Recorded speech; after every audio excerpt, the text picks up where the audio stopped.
জাতির কাছে তারা যদি আত্মসমর্পণ করত, সময় থাকতে তারা যদি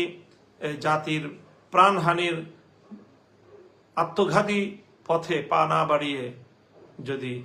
জাতির সাথে, জাতির আগামী দিনের তরুণ সন্তানদের সাথে যদি তারা সমন্বয় এবং তাদের কাছে যদি তারা আত্মসমর্পণ করার একটু মানসিকতা লালন করত, তাহলে আজ তাদের এই করুণ পরিণাম বরণ করতে হতো না। আমি আগামী দিনের রাষ্ট্রনায়ক নেতৃবর্গকে এই পতনের করুণ ইতিহাস থেকে শিক্ষা গ্রহণ করার জন্য সকলের প্রতি উদাত্ত আহ্বান রাখছি। প্রিয় দেশবাসী, আজ যখন স্বৈরশাসীর পতনের বিদায় ঘণ্টা বেজে গেল, এদেশের মানুষ স্বতঃস্ফূর্তভাবে কিভাবে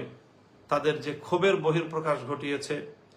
গণভবন থেকে প্রধানমন্ত্রীর কার্যালয়ের প্রতিটি ইঞ্চিতে